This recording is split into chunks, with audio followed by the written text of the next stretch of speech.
tal? Muy buenas noches. La verdad para mí es un gusto seguir con ustedes. Y pues ahorita estamos desde el hermoso estado de San Luis Potosí, transmitiendo para ustedes este tema especial que hemos titulado Jehová, el Salvador de su pueblo.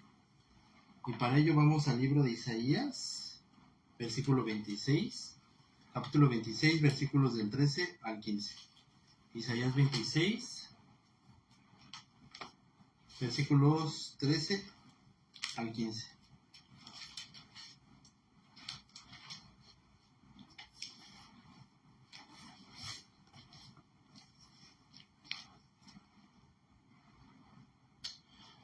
Bueno, vemos que ciertamente cuando un barco es sacudido por una tempestad muy grande y vientos muy fuertes, este barco se ve obligado a cruzar, ya sea porque tiene que resistir demasiado la violencia de sus olas, o porque su barco puede ser abrumado, o completamente se le ha dado una libertad muy fuerte.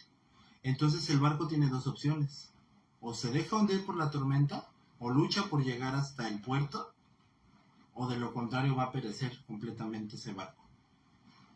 Y pues si el barco decide, bueno, pues ¿dónde acaba esto? O como decían por ahí un buen biógrafo, la vida es como ir en un carro, y en ese carro solamente pues suelta el volante y a ver qué sucede. Sí, o sea, voy manejando, o sea, no lo forces, no lo adelantes, solamente suéltalo y a ver qué sucede. Pero si eso pasa en un barco, ténganlo por seguro de que va a ser arrastrado a la orilla y naufragaría. Y así también todo el ser humano que pone su confianza en él mismo, porque no tiene salida, ya que si se queda en el puerto, pues va a ser completamente destruido. Si se queda en el mar, va a ser completamente destruido. Y si se atasca en el barco, en el puerto, también va a ser completamente destruido. Esa es la vida del ser humano, hasta que entiende que su único refugio está en el Dios Todopoderoso de Israel, como nos lo narra el profeta Isaías. Jehová, Dios nuestro, otros señores fuera de ti se han enseñoreado de nosotros, pero en ti solamente nos acordaremos de tu nombre. Muertos son, no vivirán, han fallecido, no resucitarán, porque los castigaste y destruiste e hiciste todo su recuerdo. Aumentaste el pueblo, oh Jehová, te hiciste glorioso y ensanchaste todos los confines de la tierra. El gran predicador escocés John Knox, precisamente este texto lo usó, y a través de eso cuentan los biógrafos que la reina Isabel, que la reina de Inglaterra y que la mayoría de todos los reyes de ese tiempo, de los gobernantes escoceses, franceses e ingleses, temblaban, sabiendo claramente que no era Knox el que hablaba, sino que era Dios el que hablaba. Pero este tipo de textos tan profundos como el libro de Isaías verdaderamente hacen un eco en cada persona que los oye. Por lo tanto dice, otros más, en este caso los babilónicos, a eso hablaba Isaías, se han enseñoreado de nosotros, nos han querido mandar, nos han querido controlar, han querido hacernos de nosotros, nos han querido regresar a la esclavitud de la que tú nos sacaste, como lo hiciste en Éxodo, cuando los liberó de los egipcios, como lo hizo en Jueces, cuando los liberó de los madianitas, cuando mandó a Jefte, a Yair y a todos los jueces a liberarlos. Y dicen, ahora hemos caído presos. Pero dicen, pero no importa que estemos presos, no importa que hayamos fallado terriblemente, vergonzosamente, que nos merezcamos la muerte, que nos merezcamos estar desnudos delante de Nabucodonosor y haber sido muertos, no importa lo que esté pasando. Ahora dice, tal vez ellos han fallecido, no resucitarán. ¿Por qué? Porque los castigaste.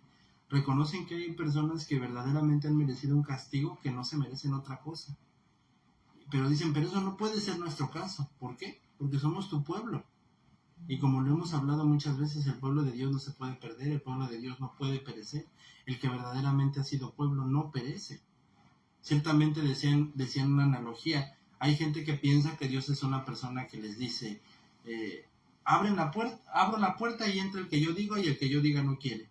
Una falsa elección. Otros dicen, Dios es alguien que está hasta arriba de una montaña y dice, el que le eche ganas es el que va a llegar hasta arriba. Otra falsa elección. Pero la realidad es que Dios es alguien que abre un portón gigantesco y deja la entrada y dice, el que quiera, entre. La gran diferencia es que Dios sabe quién será salvo y quién no será salvo. Así que el profeta Isaías, previendo la desolación que fue decretada en el concilio eterno de Dios sobre Jerusalén y sobre el reino de Judá, El pueblo que llevaba el nombre de Dios sería completamente dispersado, sería completamente aniquilado y destruido por Nabucodonosor y llevado preso cautivo. La ciudad sería completamente quemada y la gloria que un día tuvo Jerusalén sería espantosamente destruida, y todos los pueblos hablarían de cómo Jerusalén fue sitiada en 2 años y fue destruida por el rey Nabucodonosor y llevada hasta Israel. Y eran burla los profecías de Amós, donde decían que un día ciertamente los redimidos de Jehová volverían. Para las naciones eran una completa burla. Entonces Dios había prometido que el templo, el arca y donde Dios había prometido dejar su presencia sería quemado con fuego, y el rey, tomado a sus hijos en su propia presencia, serían asesinados, y sus propios ojos, inmediatamente después de ser sacados, la nobleza de algunos serían asesinados, y algunos vergonzosamente serían llevados cautivos, y finalmente toda la simiente de Abraham borrada, por así decirlo, del destino de la tierra. El profeta, temiendo todas estas cosas, a veces el mismo pueblo se deja llevar por la violencia de la tempestad, y entre otras quejas, como en el versículo 13, 17 y 18 del texto, se resiste valientemente la tempestad y anuncia la terrible destrucción, pero dice: pero Señor, pero hay una esperanza, en ti nos regocijaremos, en ti nos guardaremos. En el libro de Apocalipsis hay una preciosa analogía donde cuentan que así como una mujer huye, así Dios nos sustentará. Sabemos que habla de la nación de Israel, pero ciertamente así sustenta a todo el que cree en él, a todo su pueblo. Y entonces, por lo tanto, Isaías clama esa promesa: Señor, somos tu pueblo, somos tu viña, ¿acaso nos olvidarás? ¿Acaso inclinarás? O sea, ciertamente hemos hecho, pero eso hace que tú nos olvides. Él declara que Dios se multiplicará aún cuando el pueblo, cuando el mundo, cuando sobre todos se parezca completamente exterminado. En el siglos pasados, el catolicismo romano tenía azotado todo el mundo, toda Europa, y de la nada, como un trueno, surgió Martín Lutero y Juan Calvino imponiendo la reforma protestante, declarando al Papa que lo más importante, que tenían que sacar fuera todas esas herejías y poner por encima de todas las cosas solamente la escritura.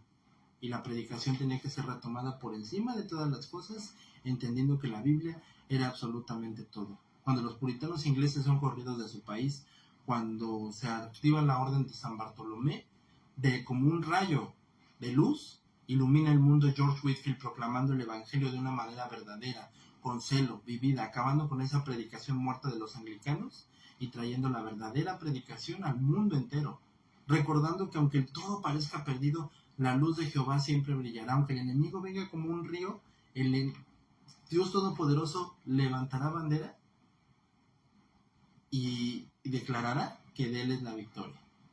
Y así lo vemos siglos pasados, a nuestro tiempo, a nuestros días. Parece todo perdido y de la nada Dios se levanta. De la nada Dios impone su verdad, impone quién es. Nadie creía que un día Israel regresaría, y a la fecha lo vemos. 1944, Israel regresa a su tierra. Y se es cantado el himno: los desterrados de Israel han vuelto.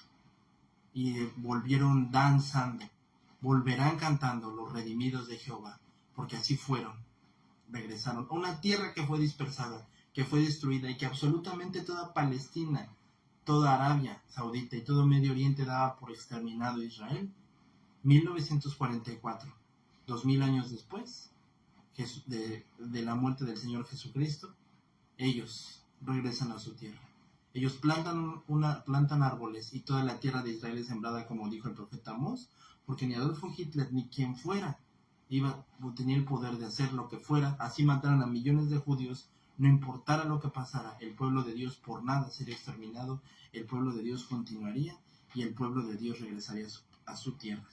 Ante todo esto, ¿qué hacen los judíos? Acuden a Dios. ¿Qué es lo que nosotros tenemos que hacer? Lo mismo, no tenemos otro deber, no tenemos otro llamado más que sencillamente, cuando estemos en esa misma situación, correr a los brazos de Jesús, así como ellos lo entendieron. Entonces, esto es tan notable en esta decisión que hacen en la servidumbre, saber que solo se acordarán de Dios. Aunque haya parecido apartar su rostro de ellos en medio de todo el azote y del sufrimiento, recordarán la liberación de la tierra prometida. Nuestro deber es no solo confesar a nuestro Dios en tiempo de paz y quietud, esto ya es tuyo y mío, sino que Él anhela que lo confesemos en medio de sus enemigos y de los nuestros. Y esto no está en nosotros para hacer lo que conviene, sino que el Espíritu de Dios tiene que venir y estar en nosotros, porque si no es imposible lo que sea que hagamos, porque esto solamente es don de Dios y por lo tanto imposible que actuemos por nuestras propias fuerzas. Así que, como bien decía, este es el camino, anda por él, Isaías 30. Y si no quieres, no te halagues, la misma justicia permanece hoy en Dios para castigarte a todos aquellos que deciden no creer en las promesas de Dios. Porque nunca me cansaré de decirlo, esto no es un juego ni para ti ni para mí, y tanto tú como yo tendremos que afrontar las consecuencias de creer que esto es un juego, de creer que es fácil burlarnos de Dios, de creer que es fácil pecarnos, porque llegamos a creerlo y llegamos a suponerlo y descansamos plácidamente diciendo, bueno, pues es que Dios es tan bueno que no va a pasar nada. Entonces, no descansemos, porque tanto el que te está hablando como el que está oyendo tenemos que recordar que si nosotros no entendemos que Dios Todopoderoso es Dios Todopoderoso y que nadie se puede burlar de él, entonces ese castigo que un día vino para Judá, si no entendemos y no nos volvemos de nuestros malos caminos, ciertamente Dios nunca nos abandonará como no abandonó a Judá, pero su ira vendrá contra ti, contra mí.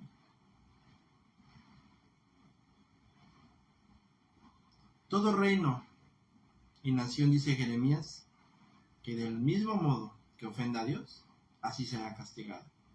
Tú puedes ver Babilonia, Egipto, Roma, Grecia, Estados Unidos, China, Taiwán, naciones enteras que han sido destruidas o que están a punto de ser destruidas por la perversidad y el pecado que permitieron en ellas y que ofendieron a Dios. Esto no es solamente para Israel, es para todo aquel que se burla de Dios. Pero si ves la impiedad colocada en el asiento de la justicia por encima de ti, de modo que el trono de Dios, como se queja Salomón, por lo tanto nunca dudemos que vale la pena seguir a Dios y que en medio de todas las cosas Él será nuestro único Salvador. Vuélvanse al Señor, acusémonos y condenemos nuestra negligencia y dependamos firmemente de su liberación prometida. Los judíos en todas sus oraciones, cuando Daniel pide, cuando Jeremías clama, cuando Nehemías exhorta al pueblo a escuchar la ley de Dios y a ser predicada para que ellos dispongan su corazón, es: Señor, hemos pecado, Señor, perdona nuestras ofensas como nosotros perdonamos a los que nos ofenden. Perdona nuestros pecados, y creamos en la redención que viene de nuestro único y verdadero Salvador. Y por lo tanto, todas estas cosas que un día nos pueden afectar, que un día nos pueden doler, se deben de convertir un día en gozo externo. La duda que aquí nace es: de aquellos a quienes Dios exalta será discutida. Si el tiempo lo tolera, después de que hayamos visto todas estas cosas, podremos decir un día: ¿por qué, Señor, ocurren estas cosas? Y al final diremos: bien o mal, todas las personas que a nosotros nos parecieron, sabremos que todo esto fue por la gloria de Dios. Así que Nabucodonosor, hinchado de orgullo por el consejo de su perversa nobleza de decir: bueno, pues vean, me metí con el pueblo de Dios, Dios me usó, porque de hecho Dios lo usó, y él pudo haber dicho: Dios me usó, puedo vivir como quiera, puedo hacer lo que quiera. Se hinchó de orgullo, levantó una estatua gigante y ordenó que todo el que no la adorara al sonido de la música fuera quemado. Se enfrentó al valor de Sadrach, Mesach y Abed-Negó. Pero este rey había llegado a un punto de maldad, a un punto de idolatría misma, tan fuerte, que llegó el punto en el que dijo: yo soy un Dios, y se enalteció hasta lo sumo. Por lo tanto, él ordenó que todo el mundo lo adorara, y solamente los tres valientes, Sadrach, Mesach y Abed-Negó, no obedecieron su mandato. Fueron arrojados al horno del fuego ardiendo, y al darse cuenta que Dios estaba con él, no pudo más que simplemente tirarse y postrarse y adorarse al Dios de Israel, al Dios de tu salvación, que se reveló en el Señor Jesucristo para enseñarte que Él es tu único y verdadero Salvador. Bendito sea el Señor, Dios de Sadrach, Mesach y Abed-Negó, dijo Nabucodonosor, que envió a sus ángeles y libró a sus adoradores que confiaron en Él, y por lo tanto, al ver la grandeza y el poder de Sadrach, Mesach y Abednego, del Dios todopoderoso de Sadrach, Mesach y Abednego, que es el Dios tuyo y es el Dios mío? Al ver esa grandeza, Nabucodonosor prohibió y exigió que cualquiera otro adorara a otro Dios que no sea el Dios todopoderoso de Israel y el Dios de la salvación de todo el mundo, de todos aquellos que creen. Y entendió que cualquiera que blasfeme contra el Dios de Sadrach, Mesach y Abednego será cortado en pedazos. Y este conocimiento se incrementó más en los días de Ciro, rey de Persia, quien dio libertad a los cautivos para que regresaran a Jerusalén y levantaran el reino. Y él hizo esta confesión, la cual se encuentra en el libro de Esdras, capítulo 1. Ciro, rey de Persia, el Señor Dios de los cielos me ha dado y me ha mandado todos los reinos de la tierra, y me ha mandado que se le edifique casa en Jerusalén y suba a Jerusalén y edifique la casa de Jehová Dios de Israel, porque solo Él es Dios el que está en Jerusalén. Cualquiera que obstaculice esta obra o cambie este decreto, que un árbol debe de ser quitado de su casa o que él debe de ser ahorcado por ellos, y que su casa sea convertida en un completo muladar. Por lo tanto, vemos ahora que ese es el decreto de Dios. Cualquiera que obstaculice esta obra o que cambie este decreto debe de ser quitado. Por lo tanto, mis amados hermanos, mis amada familia, mis amados consiervos, amigos, nosotros no tenemos un consuelo pequeño. Así se le considera al consuelo que tú tienes. ¿Dejas tu vida por una religión? ¿Dejas tu vida por seguir a una secta? ¿Dejaste las drogas? ¿Dejaste los problemas sexuales? ¿Dejaste todas estas cosas nada más por una religión? Bueno, eso es lo que el mundo dice, ¿verdad? Vemos con qué furia y rabia se levanta el mundo contra nosotros. Pero así como un tiempo Israel estuvo preso en Babilonia, así también un día salió. Y no salió para seguir sufriendo. Salió para la gloria de Dios y para poder decir he vencido y hemos vencido. Y ciertamente ellos volvieron, y hasta la fecha, hasta que el Señor Jesucristo venga por ellos en el final de la guerra de Armagedón, que se describe en los últimos capítulos de Apocalipsis, hasta ese último día Dios verá por ellos. Pero ciertamente nosotros no, al momento de nuestra liberación, no solamente reiremos y gozaremos, sino que nuestra alegría está eterna. Así que recuerda que vale la pena cada día que tú has dejado por Cristo. Vale la pena cada fastidio que tú has soportado por Cristo. Y vale la pena todo lo que el día de hoy estés soportando por Jesucristo. Vale la pena todo lo que hoy estés pasando. Y vale la pena todo lo que pueda venir en un porvenir por Cristo. Porque recuerda que para nosotros el vivir es Cristo y el morir es ganancia. Así que consideremos al Señor Jesucristo y todos los que creen en Él y cómo recordaron y cómo al final de su vida, como Pablo, dijeron: todo lo he dejado por Cristo y no me arrepiento ni un solo día. Por esta terrible tentación, amémonos con la promesa de Dios, porque sabemos que Él es el protector de su iglesia y que Él lo multiplicará aun cuando el juicio del hombre parezca inútil. Esta promesa la ha cumplido nuestro Dios en la multiplicación de la simiente de Abraham, en la preservación de ella cuando Satanás trabajó por completo para destruirla y en la liberación de la misma. Como hemos oído de Babilonia, Él ha enviado a su Hijo, el Señor Jesucristo, vestido de nuestra carne, quien ha probado todas nuestras enfermedades, menos el pecado, por supuesto, pero Él ha prometido estar contigo y conmigo, y Él ha prometido estar con todos los que creen y todos los que confían y declaran que Él es el único y verdadero Salvador, como se lo declaró a Pablo. Saulo, ¿por qué me persigues? No le dijo ¿por qué los persigues? No dijo ¿por qué persigues a mis amigos ni a mi familia? ¿Por qué me persigues? ¿Quién ha prometido estar con nosotros hasta el último día? Además que ha cumplido la promesa más grande, que es la restitución de su glorioso evangelio, y es el mandato de todos nosotros que vayamos por todo el mundo, no a platicarle a la gente qué bonito es el evangelio, no a contarle a la gente mi vida, porque mi vida es de poco, es inútil realmente a comparación de la palabra de Dios, cuando lo que se tiene que predicar es la palabra. No desperdiciar 2 horas platicando mi vida, que es completamente inútil y absurdo, sino predicar el evangelio, no doctrinas inútiles, no cosas inútiles, no problemas inútiles, y no discutir por cosas inútiles, sino únicamente con el fin de predicar el Evangelio y asimismo hacer discípulos. Sabemos que el Señor Jesucristo aquietará las tempestades y hará que la tierra abra su boca y reciba todos los torrentes de las aguas violentas.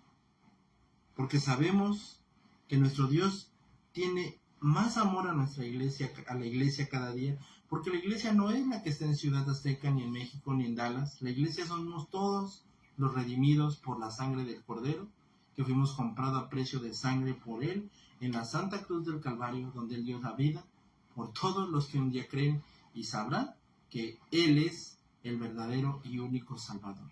Y solamente por ellos Dios dio la vida, porque sabemos que al final y al cabo todos daremos cuentas, pero Él sabe perfectamente quiénes son sus ovejas, y sus ovejas nunca jamás perecerán. Por lo tanto, nuestro Dios en su propia naturaleza es completamente inmutable.